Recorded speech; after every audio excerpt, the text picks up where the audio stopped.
Hey everybody, this is John from Fear No Evil Ministries and coming to you with another Quickcast. And today I'm going to talk about how you can wield the power of God. And, it sounds kind of extravagant, but it's really kind of something simple. And I just wanted to mention it because I think this is something that you don't think about a lot. And a lot of people don't think about a lot, that I think we should think about more. And so I think that for me, when I read Romans chapter 1, verse 16, "For I am not ashamed of the gospel, for it is the power of God for salvation to everyone who believes, to the Jew first and also to the Greek." That kind of hits me, right? And it's telling you that the gospel is the power of God. And we know this, right? We know what the word is. We know what the Bible is. It's not just a book. We call it a living book. It's the living word, right? That's important. That's an important distinction. It's the only book of its kind. It is a powerful book that has endured since its creation and that always will, and that is always true, and that we understand never comes back void, right? So we know all these things about this book. So how come we're not just constantly all the time just reading it to everybody we know? How come we're not constantly reading it to ourselves, just for ourselves? Well, I'm not here to answer that question for you, or, we've all got our answers for that question. And, honestly, none of them are good, right?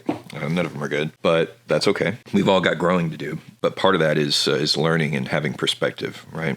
And I just want to encourage you, you don't have to be an ordained minister or a pastor or anything like that in order to be effective in sharing the word with people, because the word is the power of God. The gospel is the power of God, not you. You're not God. You don't have the power. God has the power. You're just a vessel to use that power. This saying that it is the power of God for salvation doesn't mean that you're going to go save people by reading them the Bible. We know that doesn't work. We know that's not who we are. We know that's not the way it is. We don't save people. God saves people. But we can be a part of that. And basically the way I'll explain it is, I became a Christian very late in my life. I'm still practically a baby Christian, which you can tell by, all of this, right? That's okay, because I'm just trying hard. I'm trying, right? And I'm just sharing the word and sharing what I know. But here's the truth. I didn't spend my whole life opposed to the Bible or against the Bible or anything like that.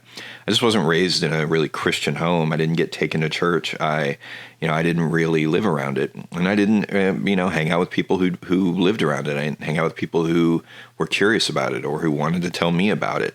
I rarely got evangelized to in my whole life. And once I did start getting evangelized to, I listened. And I think the thing about it is that I don't think God was stopping people from evangelizing to me. I don't think I was like, "Oh, John doesn't need to hear this now," or whatever. I think he would have loved it if people had gone and talked to me more about it. If I was constantly encountering it, who knows how different things would have been for me. And I don't know. I might have just been ignorant and stubborn and not listened until I did anyway, right? But that doesn't mean that it wasn't worth the try for somebody. I'm a person on this earth who was created by God, who God loves. I was worth talking to about it my whole life, every day, no matter who I was. And everybody else out there is too. Everybody out there deserves to have somebody bring them the gospel every day. And I'm not saying everybody's going to listen, but who knows? Do you really think that it's true that everybody out there who's not hearing it, they're not hearing it because they don't, they won't? Is it that people aren't sharing with them because they're not allowed to? I don't know, guys. To me, saying I'm not going to share because somebody won't listen is kind of a cop-out. Kind of cop out. I'm not saying that you got to keep going even if they won't. I mean, it comes to a point where if somebody's not going to listen, you do have to just be respectful of what they request. And if somebody says, "I don't want to hear this from you anymore," then so be it, but it's worth a try, right? And it's worth trying. I wish that I had heard it sooner. And again, I'm not blaming God or anybody else for me not coming along faster. I'm just saying that now I think about my life and I want to go share it with younger people and people who might not be hearing it at home or anywhere else, because I wish I would have, for better or worse. I mean, whether I would have listened or not, I still wish people would have told me more, because then I could actually at least look back once I did listen and say, I appreciate all of those people so much. And guys, it's not even a handful. It's not even a handful. So, did that have to do with me, being not receptive? I don't know. Yeah, I don't know. I just know that it shouldn't matter. You should share it because it should be shared. You should share it because it's the right thing to do and because it is the power of God for salvation in your hands to everyone who'll believe, right? So be a part of that story, don't be left out of that.